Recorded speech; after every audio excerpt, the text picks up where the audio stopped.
لو جالكوا هدية عيد ميلادكوا عدد شمعات بعمركوا وكل شمعة بتحقق أمنية، هتحسوا بإيه وتتمنوا إيه؟ اكتبولي دلوقتي هتعملوا إيه بيهم قبل ما تكملوا الفيلم. بنبدأ الفيلم يوم عيد ميلاد أبي، وهي اللي هتتم فيه 16 سنة، وبنشوف إنها عاملة لستة فيها 16 أمنية نفسها يتحققوا، وبيفاجئوها أسرتها الصبح في أوضتها وبتقول لهم بعد كده لازم تخبطوا قبل ما تدخلوا، أنا خلاص تميت ال16 يعني بقى عندي خصوصيات. وبتبدأ تجهز علشان تلبس، وبيدخل عليها أخوها وبيبدأ يتريق على لستة الأمنيات بتاعتها، واللي أول أمنية فيها تقابل مطرب اسمه جوي، بس أخوها بيقول لها ده مطرب عالمي وانتي مستحيل تقابليه. وبيسمعوا صوت بره، ولما بتفتح الستارة بتلاقي ده صوت جارتها اللي عيد ميلادها معاها في نفس اليوم، وبتكون بتصرخ من الفرحة علشان أهلها جابولها عربية هدية، وبتروح تجهز نفسها عشان تنزل، بس بيتفاجئوا بهجوم شنيع من النحل، وبيتصلوا بشركة عشان ييجوا يشوفوا المشكلة، وبيلاقوا إنها هتاخد شهر عقبال ما الأزمة تتحل. بداية مشرقة للتفاؤل. فبتمشي في الشارع بالبيجامة بس معاها لستة الأمنيات، وبتقابل صاحبها جاي وبيلبسها الجاكيت بتاعه وبيديها هديتها، وهي أشهر هدية للحبيبة واللي هي قلب مقسوم نصين. وفجأة وهم واقفين بتيجي عربية بريد وتقف قدام أبي، وتطلع منها واحدة تسلمها طرد باسمها، ولما بتفتحه بتلاقي فيه 16 شمعة مكتوبة على ظهر العلبة إن كل شمعة في دول بتحقق أمنية. فبتولع أول شمعة بس بتتمنى أمنية رقم 8، وهي إنها يكون عندها العربية الخاصة بيها، وطبعاً وخصوصاً بعد ما جارتها جات لها العربية.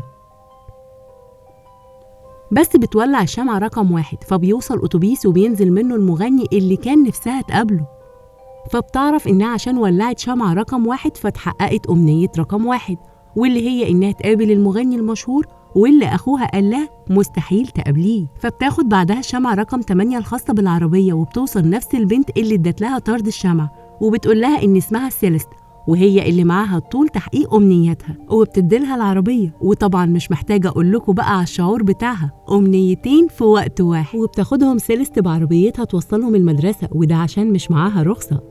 القانون قانون، مش عشان أمنيات تبقى سايبة هي. وأول ما بتوصل بتشوف الانبهار بتاع الطلبة بعربيتها، لكن برضو بيتريقوا عليها عشان جاية بالبيجامة. فبتدخل المدرسة وبتيجي تولع شمعة بتاعت إنها تبقى أشيك واحدة في الطلبة، لكن لسوء حظها مش بتولع وبتتقفش من المدرسة، واللي بتوديها عشان يتعامل معاها تحقيق عشان ما دخلتش الحصص. وبتكون سيلست هي اللي هتحقق معاها، وبتفهمها إن الشمع ليه قواعد، وهي إن كل شمعة في ساعة، ولازم الشمع يخلص قبل الساعة 12 بالليل، ولو في شمع اتبقى يبقى أمنياتهم بتاعتهم راحت، وبعد 12 كل الأمنيات اللي اتحققت هتفضل موجودة زي العربية مثلا، مش هتختفي.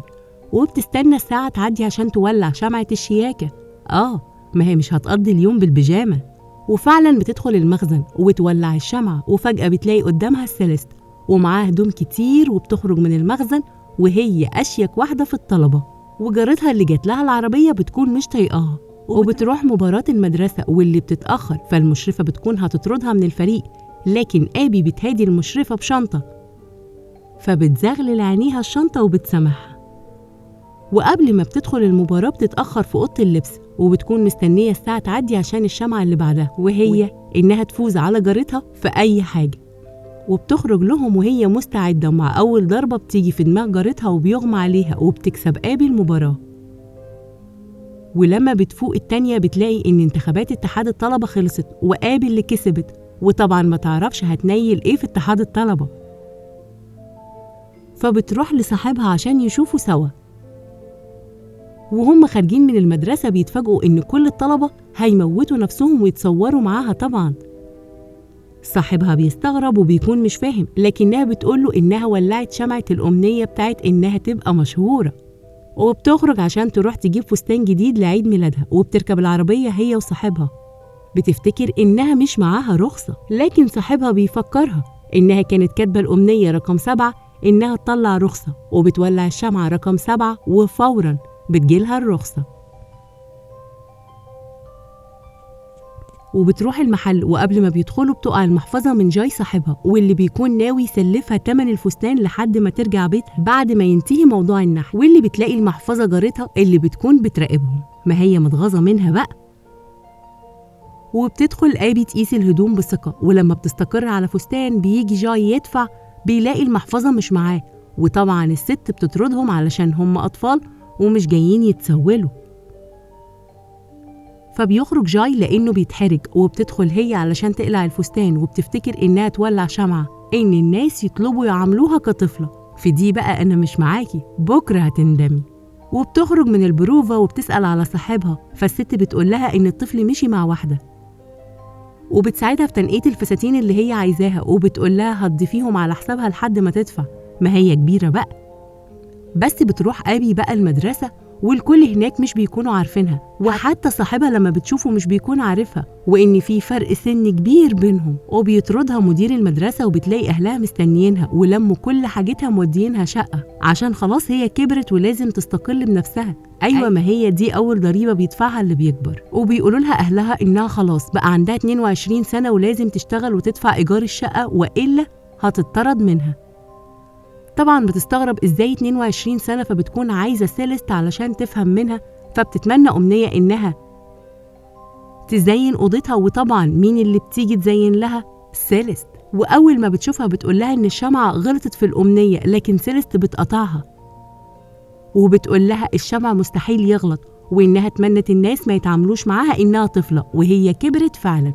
وطبعا بتنهار وبتحاول تعدل أي أمنية في الأمنيات، لكنها بتفشل ومش بتكون عارفة تعمل إيه، خصوصا إن لو الساعة عدت 12 خلاص هتفضل عندها 22 سنة وهتكون دي حياتها. وبتطلع الشمعة 13 وهي إن أهلها يفهموها ويحتووها، وبتروح لهم وهم فعلا بيحاولوا يهونوا عليها، وبيقولوا لها إنهم عارفين إنه موضوع صعب إنها تلاقي نفسها عند مسؤوليات كتير بعد ما كان في حد مسؤول عنها. وهي خارجة بقى من عندهم بتشوف جاي داخل عيد ميلاد كريستا جارتها، وبتروح تحاول تفكره، ولما بتطلع السلسلة اللي معاه نصها بيفتكر لكن مفيش في إيده حاجة يعملها.